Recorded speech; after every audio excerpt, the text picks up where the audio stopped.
to Election Day, November 6th. Is it true that you both thought going in you were going to win? Well, I for sure did. I think Mitt intellectually was thinking that it was possible we couldn't. He knew how close it was. But my heart and my whole soul was, we're going to win. I was there.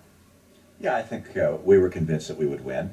We saw that the polls were very close, but we knew that the energy and passion was with our voters, and my heart said we were going to win. The crucial swing state of Virginia, the Commonwealth, where the race is excruciatingly close. As the returns started coming in and they were not what you expected, what were your thoughts? The exit polls came out first and suggested that it was going to be very close in Florida, and we thought we'd win solidly in Florida. So it was increasingly clear that this was going to be, with a best case scenario, a long night. When did you know you had lost the presidency? It was a slow recognition until ultimately when the Ohio numbers began coming in, and they were disappointing. I said, look, this looks like we've lost. Wasn't certain. Some people said, oh, look, if this number here comes in, well, you could win. But you know, by 8 or 9 o'clock, it was pretty clear that we were not going to win. And what was that moment like? Well, it's hard. It's emotional. I mean, there was such passion in the people who were helping us. I just felt, you know, we've really let them down. You know, it was that crushing disappointment. Not for us. Our lives are going to be fine. It's for the country. Is it true you began to cry? I did, of course, yeah. Very disappointed.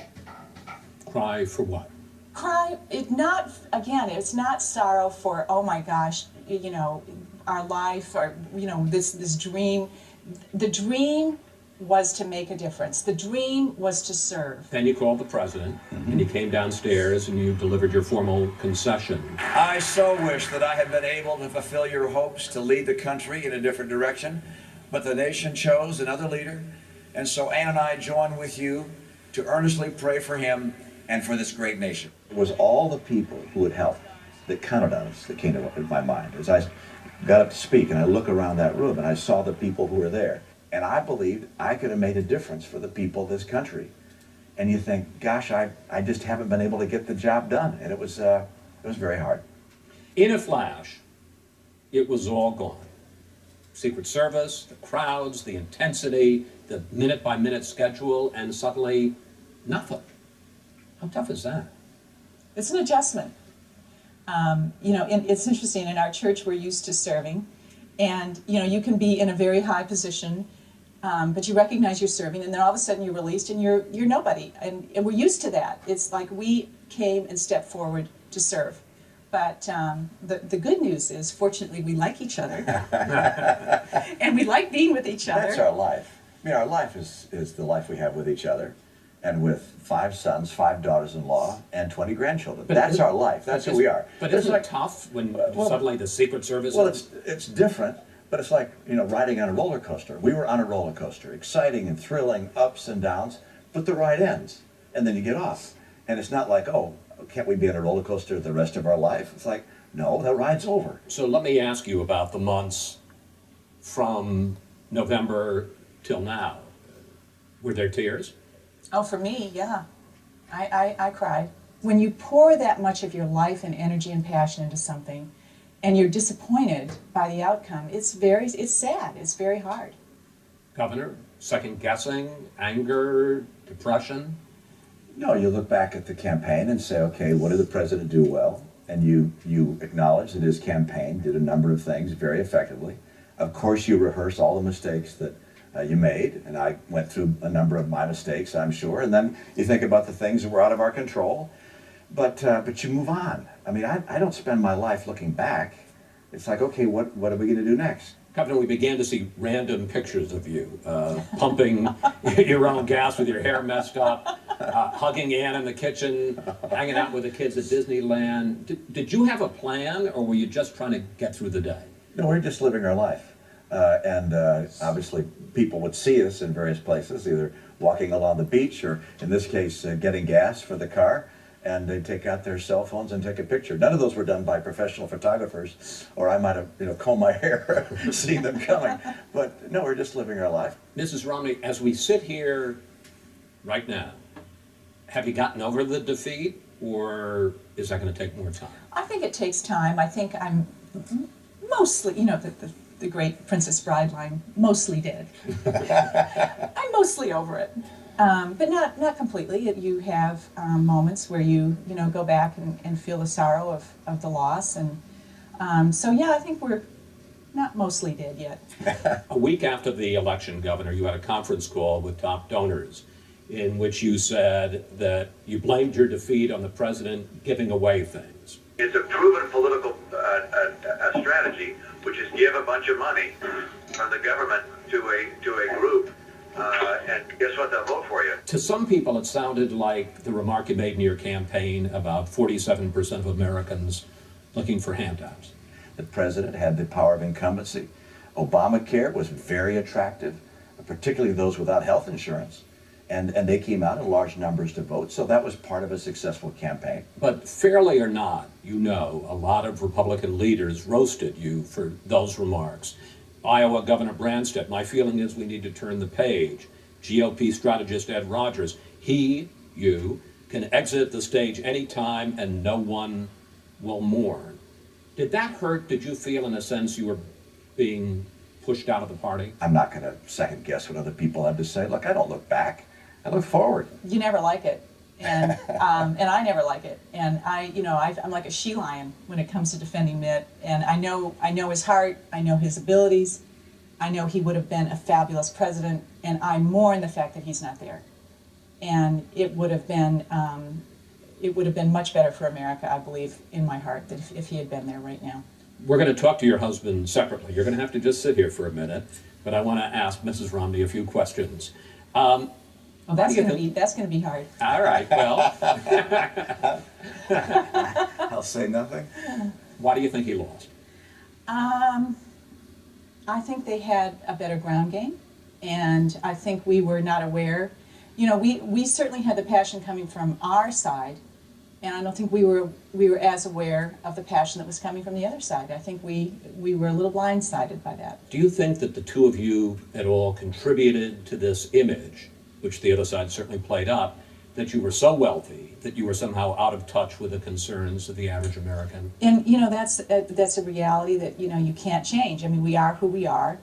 The thing that was frustrating to me is that people didn't really get to know Mitt for who he was. Well, I want to pick up on that because there were reports that you and your oldest son, Tag, were frustrated with the Romney campaign, that they didn't, quote, let Mitt be Mitt, that they didn't let him show his more open, compassionate side. True? Well, of course, it's true, but it was not just the campaign's fault. I believe it was the media's fault as well, is that he was not being given a fair shake, that people weren't allowed to really see him for who he was. All right, what about the media?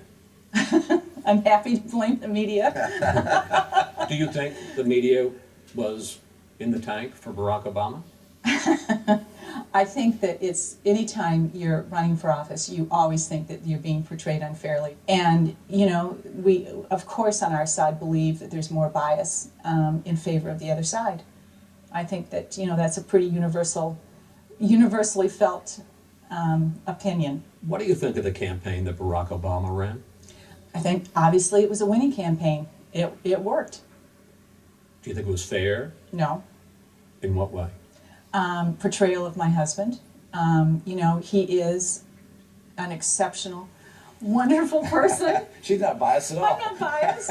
And, you know, and he really is a selfless person that really, truly cared about the American people. He truly cares about making a difference and about helping others. And for him to be portrayed in a very negative light, in another way, was very hard. He has enormous skill sets in dealing with difficult issues, and I totally believe at this moment, if Mitt were there in the office, that we would not be facing sequestration right now. So what is your life like now? What are you doing? How do you spend your days? Governor, now you can talk.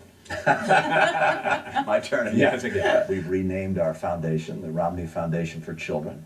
We're going to help the very poorest kids in the world. We're going to help kids in this country with disease and great difficulty. And that's taking more and more of our time. We got a chance to spend more time with the grandkids. We just had twins born, as you know, and being with them was a thrill. I have to clear up a couple of rumors. Were you approached by Dancing with the Stars? I was. And did you consider it? I did consider it. I love the show. And why aren't you going to be out there doing the Paso Doble? Well, you know, But press, do you know what that is? I would have loved to have done it. And I am turning 64, and I started thinking about it. I'm like, I'm not really as flexible as I should be. And now I understand Dorothy Hamill is been picked, and I thought, oh my gosh, am I glad I didn't do that. I wouldn't want to compete against Dorothy. Did the Republican Party approach you about running for John Kerry's Senate seat? No. That's not true. I'm sure, no, they didn't approach me. I think there was a thought that, oh, wouldn't that be fun for Ann to do that? And I'm like, did anyone want to consider how fun it would be for me to do that? Not a chance. Not a chance. I'm enjoying life. Tell us about the grandchildren and your involvement with them. We're with them constantly. It's our life. I think Chloe can. I mean, it's virtually every day. We see the one grandchild or another every day. Every day. We took them to Disneyland. We took them snow skiing, and then our sons Matt and Craig live close to an open space area. We throw the ball for the dogs. We play sports for the kids. They like kicking balls, hitting baseballs. You know, we do the things that grandparents are expected to do with grandkids. Looking back and now, how do you both feel about what you've been through and where you are now? I wish everyone could have just been in our pockets, gone with us, and seen what we had seen. And what you see when you see that are the heart of the American people. I leave, you know, discouraged by the outcome of the election, but also optimistic about America and because of the people that live here. It's an amazing place. Governor? It was an exciting, thrilling experience. And it didn't end the way we wanted it to, but the experience itself was magnificent. Were there tough days? Absolutely. Were there exhilarating days? Yeah, even more of them. And so I kind of, one of the great life experiences. Anybody would say, can you imagine anything more fantastic than being able to run for President of the United States? And I think one thing more well, winning, fantastic. yes, winning. But 2 years, and we've done it twice, 2 years of really seeing the American people. It's a great, thrilling experience of a lifetime that we will obviously cherish throughout our lifetime. When we come back.